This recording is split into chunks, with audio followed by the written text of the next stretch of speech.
বাসে তারা খুব বেশি মারধর করে কানে মাথায় সব দিকে, এবং আমার মোবাইল পড়ে যায়, টিকিট পড়ে যায়। বাসের যাত্রীরা আতঙ্কিত হয়ে যায় খুব বেশি। তাই কি হচ্ছে কিছু তারা বুঝতে পারছে না। রাত্রে পরে আমাকে একটা নিয়ে হাজতখানায় রেখে দেওয়া হয় আমার নাম লিখে, এবং সেখানে গিয়ে দেখি অসংখ্য মানুষ, ছাত্র কাউকেই মনে হলো না, এবং জায়গা নেই। এরকম ছোট্ট একটা রুমে যেখানে 8 থেকে 10 জন হয়তো বসতে পারবে, সেই জায়গায় 20 থেকে 30 জন মানুষ দেখলাম সেখানে শুয়ে আছে। হাতের উপরে ক্রিকেটের যে স্টাম্প আছে, ক্রিকেটের স্টাম্প খুব জোর করে চালিয়ে দিত, তারপরে তাদের আঙ্গুলের চামড়াগুলো উঠে যেত। অনেককে হচ্ছে আপনার নখগুলা আপনার টেনে টেনে শরীর থেকে তারা উঠিয়ে দিত। অনেককে চোখ বন্ধ করে উপরের দিকে পা দিয়ে ঝুলিয়ে তাদেরকে টর্চার করতো।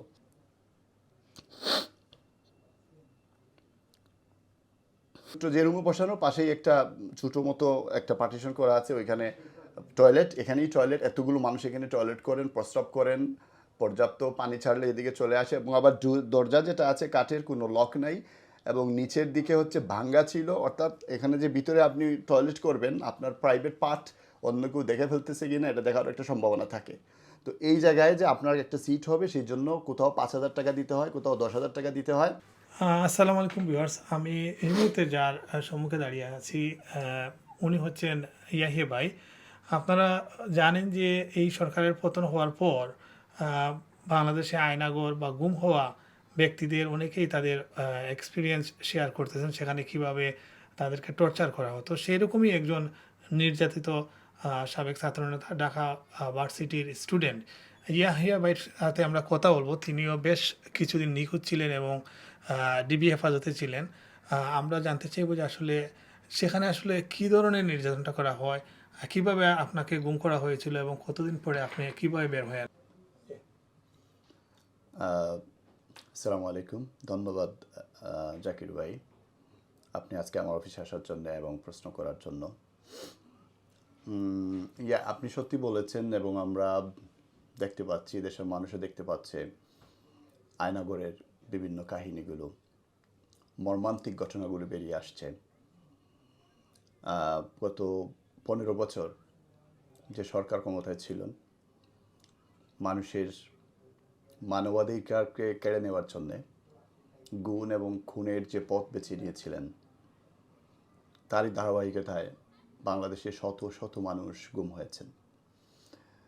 এবং আমরা দেখতাম মিডিয়াতে তখন পুলিশের কর্মকর্তারা এবং ডিবির কর্মকর্তারা বানিয়ে বানিয়ে কথা বলতেন, এবং সরকারের অনেক বিভিন্ন পর্যায়ের ব্যক্তিবর্গ এসে বলতেন যে এগুলো গুম না, এরা সাগরে ডুবে মারা গেছেন, পাচার হওয়ার সময় মারা গেছেন, বিভিন্ন ধরনের কল্পকাহিনী বলে তুচ্ছ-তাচ্ছিল্য করতেন গুম হওয়া মানুষের পরিবারের সাথে।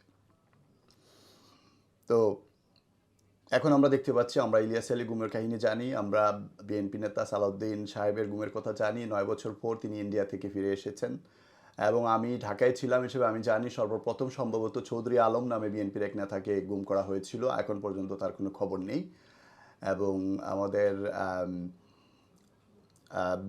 ব্রিগেডিয়ার আমান আল আজমি, একজন সৎ সেনাবাহিনী কর্মকর্তাকে গুম করা হয়েছিল। তিনি আয়নাগর থেকে এখন খালাস পেয়েছেন বলে আমরা শুনেছি, কিন্তু আমরা এখনও জানি না, তিনি তার পরিবারের কাছে এখনও ফিরে আসেননি। তারপরে একজন ব্যারিস্টার এবং এই আমাদের যুক্তরাজ্য থেকে পড়াশোনা করে যাওয়া ব্যারিস্টার, আমার বন্ধু ব্যারিস্টার আরমান, তাকেও গুম করা হয়েছিল, এবং সেই 8 বছর পরে গতকালকে তিনি সেই আয়নাগর থেকে উদ্ধার হয়েছেন। এরকম বহু আছে। অলিউল্লাহ ইসলামী বিশ্ববিদ্যালয়ের মেধাবী ছাত্র, আমি চিনি তাদেরকে, অলিউল্লাহ এবং মোকাদ্দেস, এবং আরেক মেধাবী ছাত্র জাকির সহ অনেকেই আছেন যারা এখনও গুম। আয়নাগরের খবর বেরিয়ে আসছে, আয়নাগর থেকে ব্রিগেডিয়ার আমান আল আজমি এবং ব্যারিস্টার আরমান সহ অনেকেই বের হয়ে আসতেছেন, কিন্তু আমি যাদের কথা বললাম মোকাদ্দাস, অলিউল্লাহ, জাকির, এখনও তাদের কোনো খবর নেই। তাদের পরিবার জানে না তাদেরকে মেরে ফেলা হয়েছে কিনা, তাদের লাশ কোথায় আছে, কী অবস্থায় আছে, কেউ জানে না। আপনাকে কত সালে কিভাবে? আমি 2013 সালে সিলেটে যাওয়ার জন্যে, আমার চাচাতো বোনের বিয়ে ছিল, বিয়েতে যাওয়ার জন্য তখন আমি যাচ্ছিলাম। অনেক দিন থেকেই জানি, আমার দায়িত্বশীলরা বলছিলেন একটু সাবধানে থাকতে, কারণ তারা ডিবি পুলিশ আমাকে খোঁজাখুঁজি করছে। অ্যারেস্ট করার জন্যে। সে কারণে আমি প্রায় দেশে বাড়িতে আমার অসুস্থ মাকে আমি দেখতে যেতাম প্রতি মাসে, কিন্তু 3 মাস যেতে পারিনি। তারপরে চাচাতো বোনের বিয়ে উপলক্ষে আমি শেষ পর্যন্ত যাওয়ার সিদ্ধান্ত নিয়েছিলাম। তো গ্রিন লাইন যে বলবো বাসে আমার অফিসের একজন টিকিট করেছিল, সেটা রাত্রে 12টা 5 মিনিটের দিকে, 2013 সালের 23শে জানুয়ারি। তখন টিকিট ছিল এবং রাত্রিতে আমি মনে করেছিলাম হয়তো চলে যেতে পারবো আল্লাহর উপর ভরসা করে, কারণ এরকম রিস্ক নিয়ে আমাদেরকে কাজ করতে হচ্ছে। তো আমি যখন উঠি তখন ওখানে আমি কোনো পুলিশ ডিবি কোনো কিছু দেখিনি। আরামবাগ ঠিক নটরডাম কলেজের সামনে নয়াদিগন্ত অফিসের পাশে, সেখান থেকে।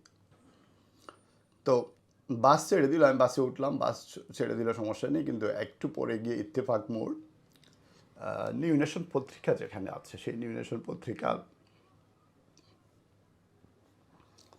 ওখানে আসার পরে হুট করে বাসটা থেমে গেল। তো আমরা কি বুঝতে পারিনি বাস কিন্তু থেমে গেল। তারপরে একটু পরে দেখলাম যে কুটশুট পরা দুজন সামনে এগিয়ে এলেন এবং তাদের সাথে পেছনে আরও কিছু পুলিশের পোশাকে তারা এসে একেবারে আমি যে সিটে বসেছি যে কোনোভাবে তারা জানতে পেরেছে যে আমি যাচ্ছি এই বাসে এবং এই সিটে, ঠিক এই সিটে সিট নাম্বার ছিল F1। তো এই সিটে এসে তারা আমাকে তুলে নিয়ে যায় এবং ওখানে বাসেই আপনার সরি আচ্ছা বাসে তারা খুব বেশি মারধর করে কানে মাথায় সব দিকে, এবং আমার মোবাইল পড়ে যায়, টিকিট পড়ে যায়। বাসের যাত্রীরা আতঙ্কিত হয়ে যায় খুব বেশি, তাই কী হচ্ছে কিছু তারা বুঝতে পারছে না। কিছুক্ষণ পরে আমার সাথে কেউ আছে কিনা সেটা তারা জানতে চায়, আমি বলি আর কেউ নেই, আমি একা যাচ্ছি। তখন তারা গাড়ির অন্য প্যাসেঞ্জারদেরকে জিজ্ঞেস করে কেউ আমার সাথে আছে কিনা। তারপরে জোর করে এই অবস্থায় তারা আমাকে এখান থেকে তুলে নিয়ে যায়। তুলে নিয়ে যাওয়ার সময় ঠিক ড্রাইভার ওখানে যাওয়ার পরে একজন অফিসার ফিরে সবাইকে বলে যে আমরা খবর পেয়েছি একজন সন্ত্রাসী বহুত বড় বোমা নিয়ে উঠেছে, গাড়ি পুড়িয়ে দেবে, গাড়ি উড়িয়ে দেবে। তো আপনাদের নিরাপত্তার জন্য আমরা সন্ত্রাসীকে ধরে নিয়ে যাচ্ছি। ওরা আমাকে তখন টর্চার করার সময় আমার যতটুকু কষ্ট হয়েছিল তার চেয়ে এই কথা বলার পরে অনেক বেশি কষ্ট লেগেছে। কিন্তু আমি অবাক হয়ে দেখলাম যে একজন প্যাসেঞ্জার কেউ কিছু বলেনি, এবং বোমাটা কোথায়, বোমা নিয়ে যদি কেউ উঠে বোমাটা কোথায় কেউ প্রশ্ন করেন। এনিওয়ে তখন তারা আমাকে গাড়ি থেকে নামিয়ে নিউ নেশন পত্রিকার সামনে, তাদের ওখানে দুইটা ছিল সাদা মাইক্রোবাস। তো একটাতে তারা আমাকে উঠানোর পরে দুজন দুই দিকে অস্ত্র দিয়ে আমাকে ধরে রাখে। আর আমার সাথে কিছু আছে কিনা ব্যাগ, আমার সাথে আমার ল্যাপটপ ছিল, এটা উদ্ধার করার জন্যে তারা মানে যাত্রীদের পরে বুঝতে পারি যে অনেকক্ষণ তারা থেমেছিল, কেন থেমেছে জানি না। পরে বুঝলাম যে গাড়ির সকল যাত্রী সকল ব্যাগ যা আছে সব কিছু তারা নামিয়ে ট্যাগ চেক করেছে, একটাই পাইছে ট্যাগ ছাড়া, সেটা হলো আমার ল্যাপটপ। সেই ল্যাপটপটা তখন তারা নিয়ে আসে এবং জিজ্ঞেস করে যে টাকা, আমি বলি আমার। এনিওয়ে তখন তারা আমাকে ওই গাড়িতে বসা অবস্থায় অনেক টর্চার করে এবং বলে যে আমার বাসা কোথায় সেখানে নিয়ে যেতে। তো যাই হোক, শুক্রিয়া আল্লাহ রাব্বুল আলামিনের সহযোগিতায় আমি যে বাসায় থাকতাম সেখানে তারা নিয়ে যেতে পারেনি, আমি তাদেরকে বলিনি। ভিন্ন একটা জায়গা বলেছিলাম এবং সেই জায়গায় তারা যাওয়া শুরু করেছিল, কিন্তু আল্লাহর ইচ্ছায় পথিমধ্যে থেকে তারা গন্তব্য করে ডিবি অফিসে নিয়ে আসে।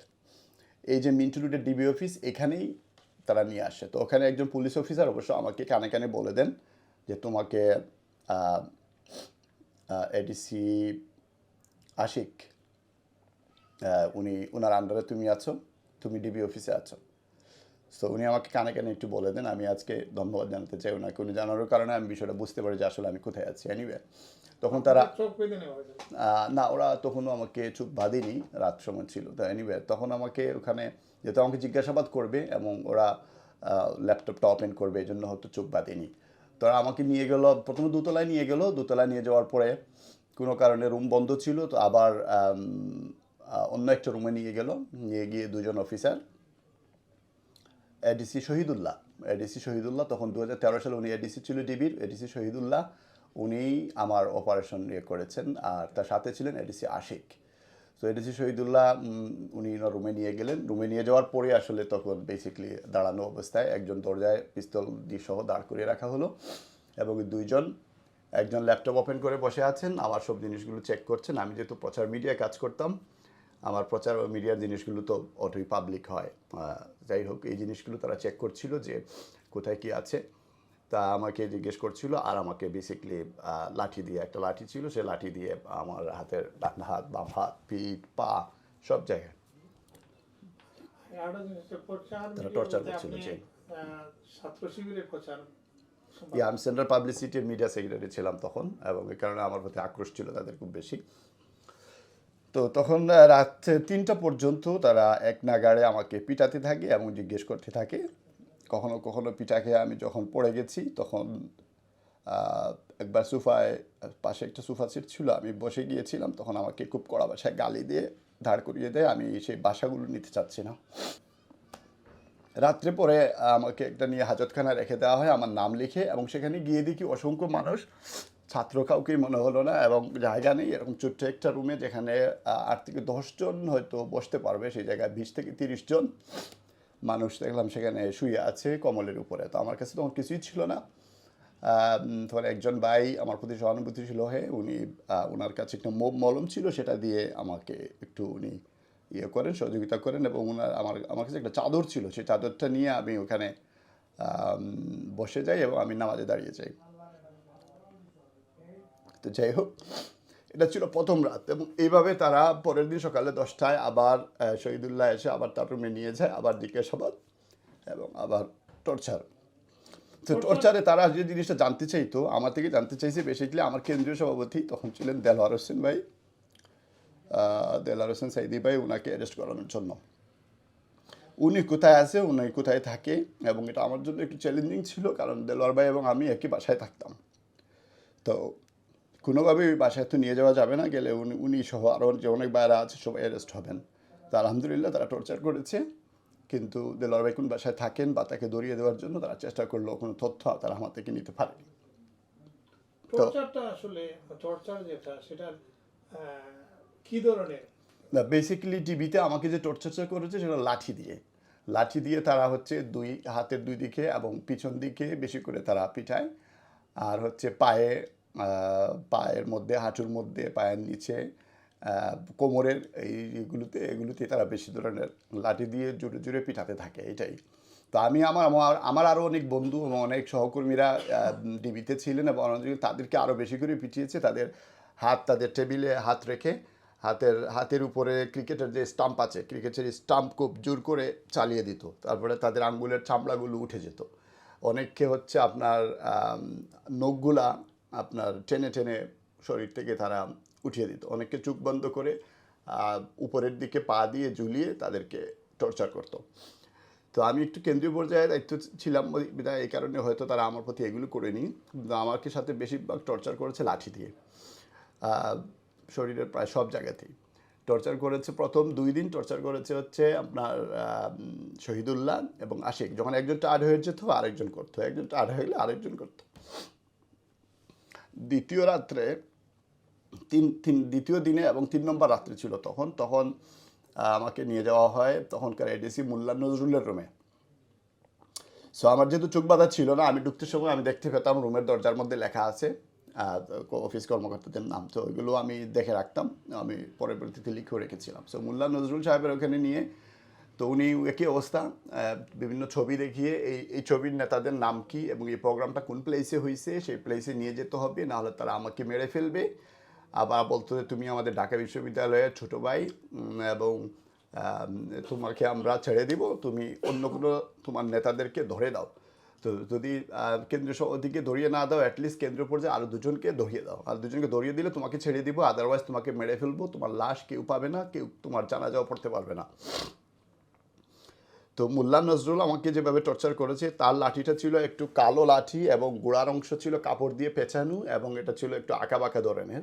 এবং তিনি যে চেয়ারে বসে থাকতেন তার ঠিক পিছনে থাই গ্লাস দিয়ে একটা পার্টিশন দেওয়া আছে, উনি ওই ভিতর থেকেই সে লাঠিটা নিয়ে এসে আহ, আমাকে টর্চার করেন। এবং তার টর্চারটা ছিল অত্যন্ত খারাপ, কারণ হলো আমি এর আগেই দুদিনের টর্চারে ছিলাম, খুব বেশি আহত। আহ, আপনার চোখ দিয়ে পানিও পড়তেছিল না তখন, এবং বুঝতে পারছিলাম না কি করা হবে। এনিওয়ে তখন সে সর্বশেষ আমাকে সেই জায়গায় বসা ছিল আবার শহীদুল্লাহ ওই দিন, ডিসি শহীদুল্লাহ। তো ওই দিন আমাকে খুবই টর্চার করে এবং আমার বেসিকলি আমার শরীরের প্রাইভেট পার্টগুলোকে লক্ষ্য করে সে অনেক টর্চার করেছে, সে লাথি দিয়েছে, আমি পড়ে যাওয়ার পরেও সে লাথি দিয়েছে।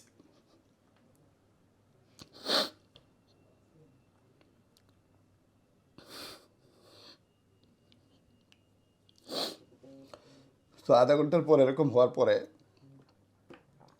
এরপরে আমাকে কিছু পুলিশ নিয়ে যায়। আমি জিজ্ঞেস করলাম কোথায় নিয়ে যাওয়া হচ্ছে, তখন তারা বললো যে আমাকে মতিঝিল থানায় নিয়ে যাওয়া হচ্ছে।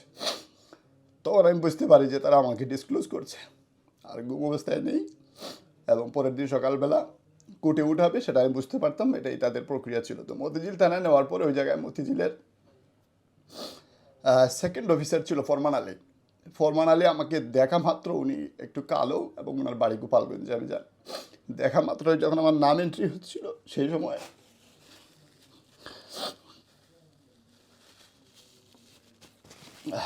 উনি টর্চার করেন লাঠি দিয়ে।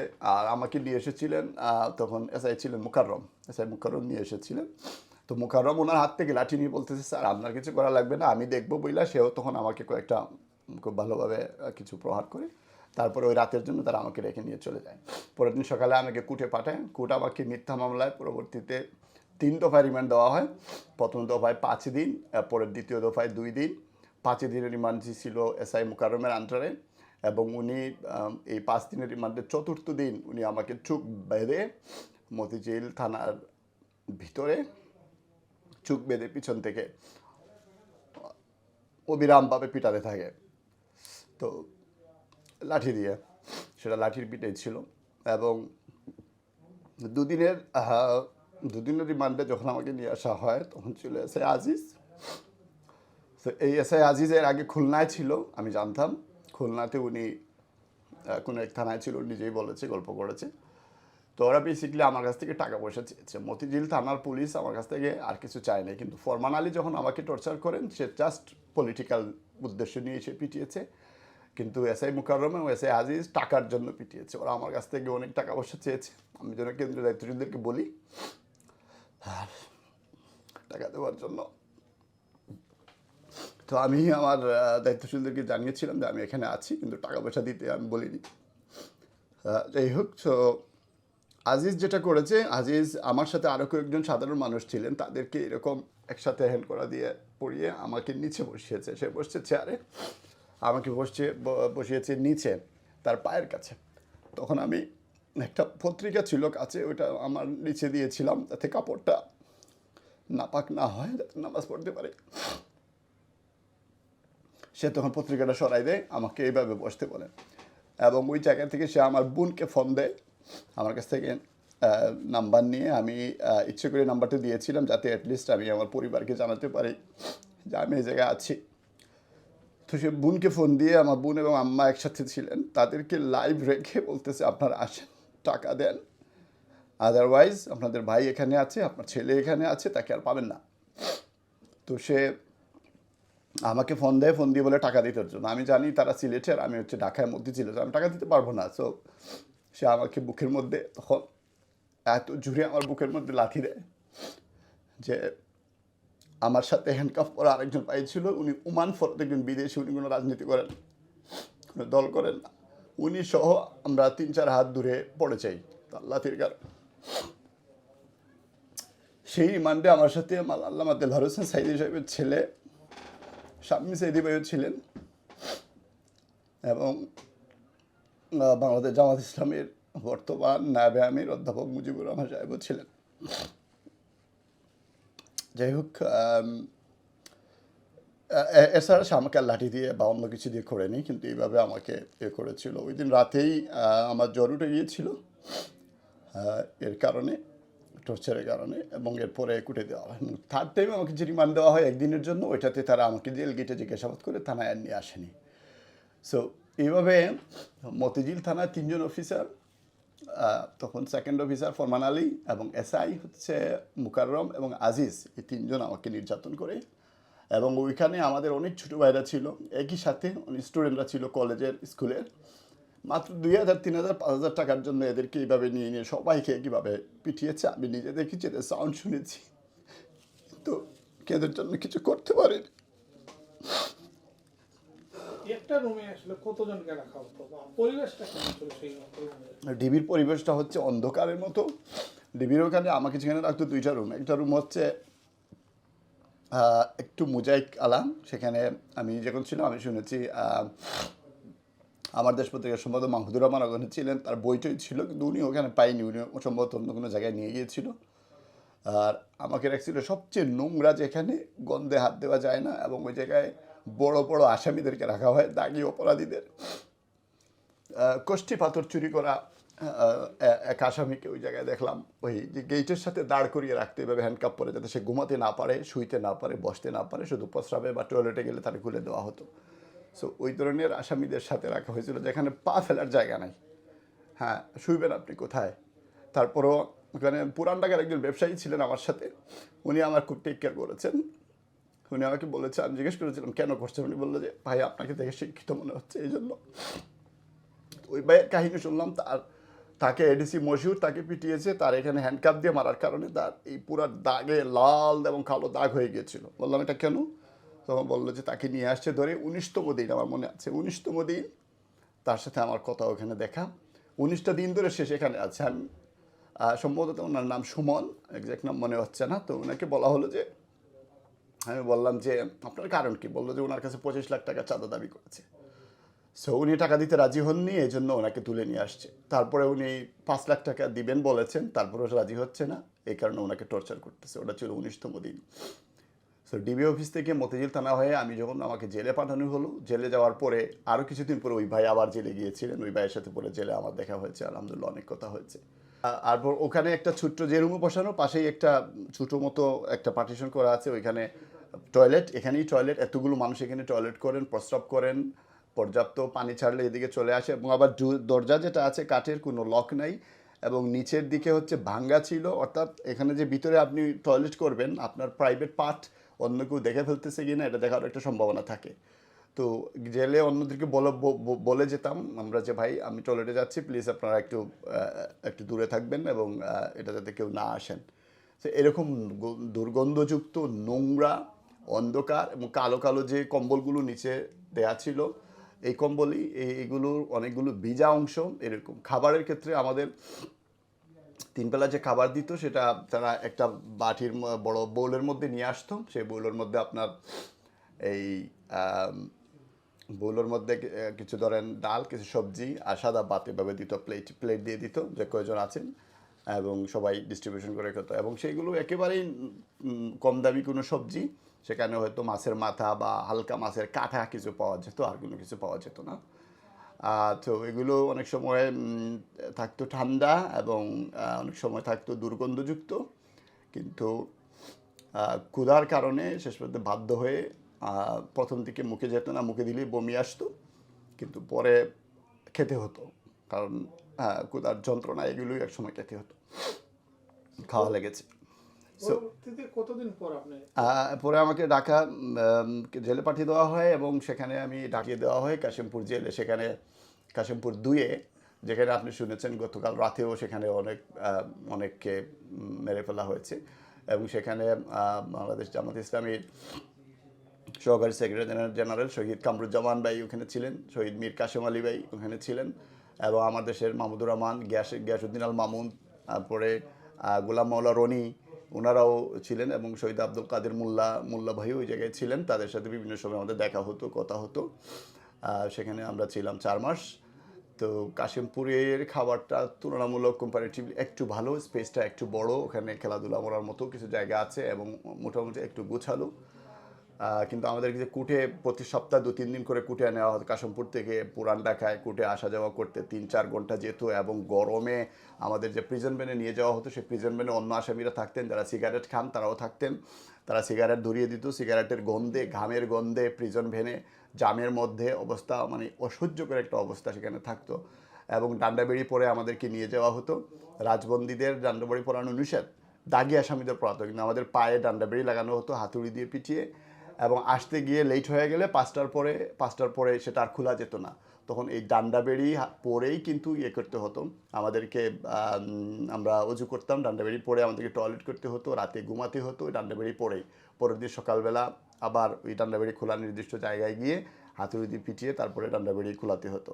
ঢাকা জেলের হচ্ছে খাবারের অবস্থাটা সবচেয়ে বেশি খারাপ। প্রথমে আপনাকে আমদানি নামে বড় এক জায়গায় নিয়ে যাবে, ওখানে ধরেন 30-40 জন মানুষ হয়তো শুতে পারবে, সেই জায়গায় 100-200 কখনো 150-300 জন পর্যন্ত আপনার মানুষকে ওই জায়গায় রাখে, এতগুলো মানুষের জন্য ছোট্ট একটা টয়লেট। এবং প্রথম দিন ওখানে নেওয়ার পরে আমাকে যে খাবার দেওয়া হয় সে খাবার শিম জাতীয় ভেজিটেবল ছিল আমার কাছে মনে হয়, এবং সেই ভেজিটেবলে আপনার মুখ দেওয়ার মতো কোনো অবস্থা ছিল না। তো ওখানে আমার আগে যারা গ্রেপ্তার হয়েছেন ওই সকল বাইরা তো ওখানে ছিলেন, তো তারা আমাকে বলেন যে ভাই খেতে হবে, না খেলে আপনার অবস্থা খুব খারাপ হয়ে যাবে, স্বাস্থ্য নষ্ট হয়ে যাবে, খেতেই হবে। কিন্তু আমি খেতে পারিনি। তখন পাশে একটা বিড়াল ছিল, বিড়ালটা আমার পাশ দিয়ে যাচ্ছিল, তো আমি বিড়ালটাকে একটু সরিয়ে দিতে চাইছিলাম। তো ওখানের যে যারা কেয়ারটেকিংয়ে থাকে ওরাও তো দাগি দাগি আসামি, ও তখন আমাকে খুবই বাজে একটা কথা বলে গালি দেয় এবং ধমক দেয়, এবং বিড়ালের আমি হাত দিলাম কেন, সরিয়ে কেন দিলাম সেজন্য আমাকে খুব গালি দেয়। এবং একটা জিনিস আমি বলি, ঢাকা জেলের যে ডাক্তার হসপিটাল আছে, হসপিটালের ডাক্তাররা আপনার ডেপুটি জেলার এবং জেলার এদের মতো করে একটা পাওয়ারফুল পোস্ট এটা। আমাকে টর্চারের কারণে আমার হাত এই আঙ্গুলটা এখনও এখানে ভাঙ্গা, আমার এই আঙ্গুলে কোনো বল নেই। তো চিকিৎসাগুলো হচ্ছিল না, এবং সে তখন আমার কোর্ট থেকে আমাদের লয়াররা একটা আদেশ এনেছিলেন যেন সুচিকিৎসার ব্যবস্থা করা হয়। সেই আদেশের কপি আমি নিয়ে গিয়েছিলাম ডাক্তারের কাছে, আমি ডাক্তারের নামটা ভুলে গিয়েছি। 2013 সালে ঢাকা নাজিবুদ্দিন রোডের কেন্দ্রীয় জেলের ডাক্তার কে ছিল এটা জানা অসম্ভব না, বাট এই মুহূর্তে নাম মনে নেই, আপনি হুট করে এসেছেন এনিওয়ে। তো ওনার কাছে যখন কোর্টটা দেওয়া হলো উনি বলতেছে আপনি কি আপনার হাতে কিসের কোর্টের অর্ডার, এটার অর্ডার, তা আপনার কী সমস্যা হয়েছে যে আমাকে এরকম টর্চার করার কারণে এটা হয়েছে এই জন্য দেখা। তখন উনি কমেন্ট করছে, উনি ছিঁড়ে ফেলছে আমার সামনে, উনি এটা ছিঁড়ে ফেলছে, ছিঁড়ে ফেলে বলতেছে তোমার এক হাত তো ভাঙছে, আরেক হাত তো ভাঙে নাই, তোমার 2 হাতটাই ভেঙে ফেলা উচিত ছিল। একজন ডাক্তার প্রফেশনালি ওই জায়গায় থাকা একজন লোক এই কথা বলতে পারেন কি না, এটা আমি আজকের দেশবাসী ছাত্র জনতা যারা জাস্টিস অ্যান্ড ডেমোক্রেসি রিস্টোরমেন্টের জন্য কাজ করছেন এবং রিফর্মের জন্য কাজ করছেন, এই গোটা জাতির কাছে আমার প্রশ্ন, এইসব ডাক্তারগুলো প্রত্যেকটা জেলখানার যে ডাক্তারগুলো আছে, যে ডেপুটি জেলাররা, সব ডেপুটি জেলার খারাপ না, এদের মধ্যে অনেকে আছে খুব ওখানে চাঁদাবাজি হয় প্রচুর। যেমন ঢাকা কেন্দ্রীয় জেলের যে আমদানি নামক যে জায়গার যে রাইটার থাকতো এদেরকে বলা হয় চিফ রাইটার, এরা দাগি আসামি, এই চিফ রাইটাররাও টাকার ব্যবসা করে সেই জায়গায়।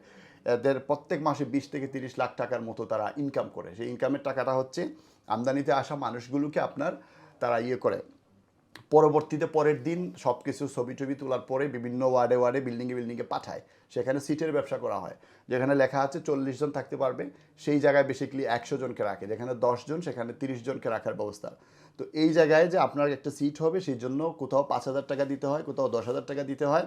ছোটো ছোটো কিছু সেল আছে, যেমন 90 সেল, তারপরে 10 সেল আছে, 10 সেলে আপনার হলমার্কের তানবীর ওখানে আমাদের সাথে ছিল, আমরা ওখানে কিছুদিন ছিলাম। সেই জায়গায় ধরেন 4 জন থাকার কথা, কিন্তু 8 জন 10 জন করে। তো 10 সেলে যদি কেউ থাকতে হয় সেখানে অনেক টাকা দিতে হয়, 90 সেলে কেউ থাকতে হলেও টাকা দিতে হয়, মানে জেলের ভিতরে আপনার থাকার জায়গার জন্য আপনাকে টাকা দিতে হবে। এবং ওখানে প্রত্যেকটা যে রুম, বড় রুম, সেই রুমের একজন রাইটার ওরা নিয়োগ করে দেয় আসামিদের মধ্যে থেকে, তাকে বলে রাইটার। এবং এই রাইটাররা হলো ইনচার্জ, তারাই হলো রাজা। তারা আপনি যদি টাকা না দেন আপনাকে ঘুমাতে দেবে না রাত্রে, তারা আপনাকে টয়লেটের পাশে নিয়ে দাঁড় করায় রেখে দেবে, এখানে আপনি দাঁড়িয়ে থাকবেন সারা রাত, এইভাবে নির্যাতন করে। তো যাই হোক, আমাদের তারপরেও তো আমরা এগুলোর জন্য রেডি ছিলাম, আমাদের কষ্ট সেই তুলনায় কম, কিন্তু অসংখ্য সাধারণ মানুষ আমরা দেখেছি বছরের পর বছর তারা জেলে আছে কোনো কারণ ছাড়াই, ছোট্ট কোনো কারণ ছাড়া হয়তো তারা অ্যারেস্ট হয়েছেন অথবা নির্যাতিত হয়েছেন। অসংখ্য ব্যবসায়ীরা নির্যাতিত হয়েছেন, তারা আমাদের সাথে জেলে ছিলেন, যারা কোনো রাজনৈতিক দল করেন না, এবং তাদের অনেককেই কিন্তু চাঁদাবাজির জন্য, টাকার জন্য ধরা হয়েছে, এবং পরে টাকা না দেওয়ার কারণে তাদেরকে কারাগারে পাঠিয়ে দেওয়া হয়েছে। ওভারঅল আপনি কতদিন পরে বের হলেন বা এই দেশে আমি 7 মাস আমি পরে আমার সাথে আরও অনেকেই অ্যারেস্ট হয়েছিলেন আমার পরে আর কি, আমাদের কেন্দ্রীয় দায়িত্বশীলেরা, এবং তারা জামিন হয়ে গেল। আমার জামিনটা তারা দিতে চায়নি। 7 মাস পরে আমি জামিন পাই, এবং এরপর 2013 সালের আগস্টের দিকে আমার জামিন হয়। জামিন হওয়ার পরে তো আমি বের হয়ে আবার আমি আমার সংগঠন আন্দোলন আমি চালু রাখি, পড়াশোনাও চালু রাখি, এবং 2015 সালে তুরস্কের উলুদা ইউনিভার্সিটি থেকে PhD, full free PhD scholarship, accommodation, tuition fee and air ticket সব কিছু সহ ফুল ফ্রি স্কলারশিপ পেয়ে আমি তখন তুরস্কের উদ্দেশ্যে 15 সালের সেপ্টেম্বরের দিকে আমি তখন চলে যাই। আর ইউকেতে আমি 2017 সালে এসেছি, আর তখন থেকে এখনও আমি এখানে আছি। তো ইয়াহিয়া ভাই, এখন তো দেশের পট পরিবর্তন হয়েছে, আপনি দেশে যাবেন কিনা? হ্যাঁ, দেশে তো অবশ্যই আমি যাব। আলহামদুলিল্লাহ এখন দেশের আকাশে বাতাসে সবাই মুক্ত। যারা দীর্ঘদিন থেকে 9 বছর আর 10 বছর করে গুম ছিলেন তারাও আলহামদুলিল্লাহ বের হচ্ছেন, আর রাজনৈতিক নেতৃবৃন্দরা সবাই মুক্ত হচ্ছেন। আমি আশা করি আমাদের বিরুদ্ধে যত মিথ্যা মামলা দেওয়া হয়েছে সেই মিথ্যা মামলাগুলো তুলে নেওয়া হবে অবিলম্বে, এবং এই আন্দোলনে যারা শহীদ হয়েছেন, এই অভ্যুত্থানে যারা বীর শহীদ হয়েছেন তাদের প্রতি সালাম এবং স্যালুট।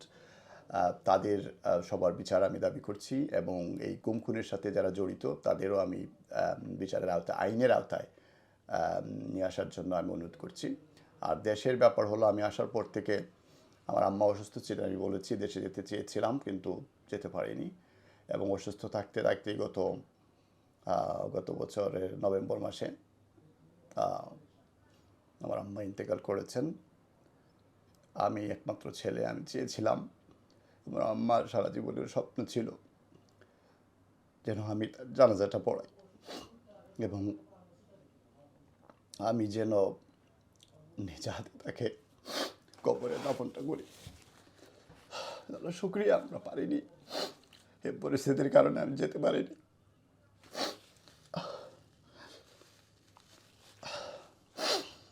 মায়ের জানাজায় আমি শরীক থাকতে পারিনি। আলহামদুলিল্লাহ আমি আমার ভাইদের প্রতি কৃতজ্ঞ, তারা ছিলেন, তারা গিয়েছেন এবং তারা সব কিছু করেছেন আলহামদুলিল্লাহ। হ্যাঁ, এখন যাব মায়ের কবর জিয়ারত করতে, তো অবশ্যই যাব। এসবের মধ্যে আমি আমার 2 ফুফুকে হারিয়েছি, আমার চাচাকে হারিয়েছি, আমার অনেক আপনজনকে হারিয়েছি। কারো জানাজায় আমি যেতে পারিনি। শুধু আমি না, এমন তো হাজার হাজার মানুষ আমাদের দলের, অন্য দলের এবং সাধারণ মানুষও, তাদের কত কত ভাইয়ের বাবা মারা গেছেন, মা মারা গেছেন, ভাই বোন মারা গেছেন, অনেকে দেশে থেকেও জেলের ভিতরে ছিলেন, তারা শরীক হতে পারেননি। আমি তো দেশের বাইরে, সেজন্য আমার যাওয়াটা তো একটু কষ্ট ছিল। আলহামদুলিল্লাহ আমি পার্সোনালি কোনো প্রতিশোধে বিশ্বাসী না। আমি আশা করি যারা ক্রিমিনাল তাদেরকে আইনের আওতায় আনা হোক, এবং দেশের মানুষ মুক্তি পাক, দেশের গণতন্ত্র মুক্তি পাক, নতুন জেনারেশন ভোট দেওয়ার অধিকার ফিরে পাক।